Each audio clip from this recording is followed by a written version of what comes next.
And welcome to the Philip Cockham channel, viewers. Please like, subscribe, share, and comment. It helps this channel to grow, and it helps me to bring you these great videos that we all love.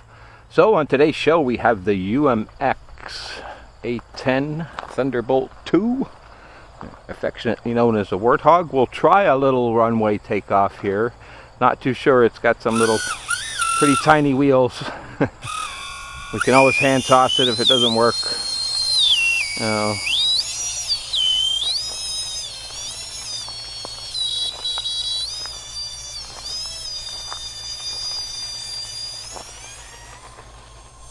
Oh, we barely got it up. It doesn't need a whole lot. This plane is very forgiving as far as takeoffs go, but you do need a, modest amount of speed. I haven't had this little guy out for a while. Miss flying it. It's such a great flyer. A little screamer, I call it. Got quite a distinctive, whine or buzz to these micro EDFs at all the different RPMs, that you can fly it at, which is nice because, you're not always having to be full throttle, full beans like, a lot of EDFs can be. So that's like 50% there. It's just, kind of dropping a little bit. How's my CG looking there? Yeah, my CG is a little, it's kind of a little bit small. I usually run an 850, and this is an 800 in here, so just a little bit smaller, not much. So it's not bad there. See, at that speed, it's fine. Looks like it's a tiny bit out of trim. We do have some slight winds, like there's no wind right now, but it kind of comes up a few miles an hour every few minutes, but no big deal for today. And we are testing out a little modification made to one of my action cams. So as some viewers may know, we've had some issues with the camera overheating, and it even happened like in the winter months. I was doing some filming outside. I still had the same kind of issues going on. So when I inspected the camera, and I'll show you a couple pictures in a second there, I noticed that the air ventilation holes that are supposed to go all the way through the camera body don't go all the way through. So here's a couple of close-up pictures. So I took as you can see on the outside, they look fine. They're like molded into the piece, right? They weren't machined in. They were supposed to be molded in, and just a little tiny bit too much material left on the inside. So most of them were closed over. There was only and the ones that were open, you could barely see any light through them at all. You get lucky to fit a needle through them. So tiny little drill bit to the rescue. Kind of used like a 1/2 mil drill bit, I think, or whatever.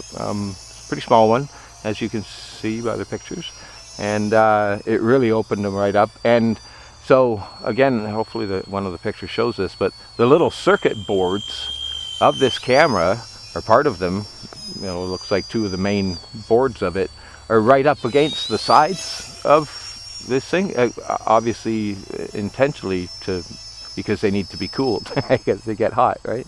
So you can actually see them now through the metal. And I'm going to do one more thing too, as I noticed the mount. So that's the camera body itself, but it also slides into like a little clip mount that is mounted on my noggin.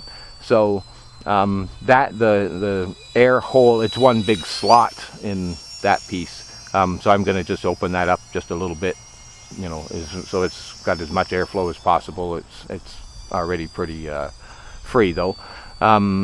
Yeah, so fingers crossed that we can do away with the ice packs, because I usually have a little bit of break in between flights anyway.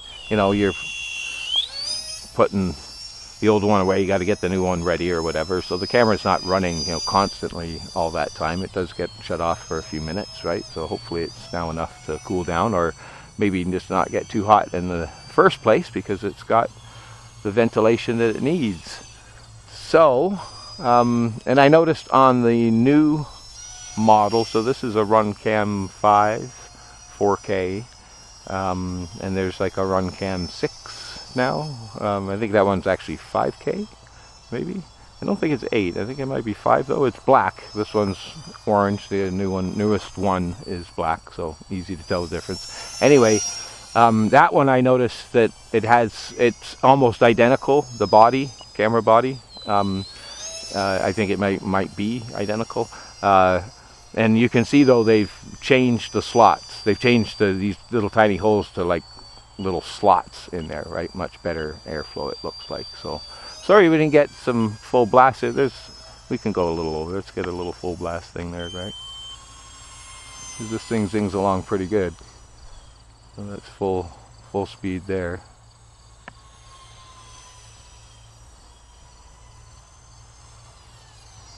I do have another battery, so we'll film another video, or maybe we'll try and get a little bit more performance flying. I'm just having some fun and yakking away, telling you my little camera story. We're going to do our best to look for a smooth spot on the runway to bring her in.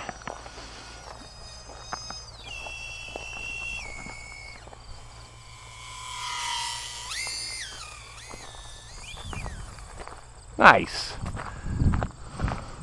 Perfect spot too.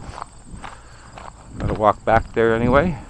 Kind of gave it a little bit, you know, my normal girth of this. That's just what I do. You probably see it in every video. So I kind of start here and end up walking down there 150, 200 feet or so, and then walk back because that's my spot, so to speak, and get used to the perspective there.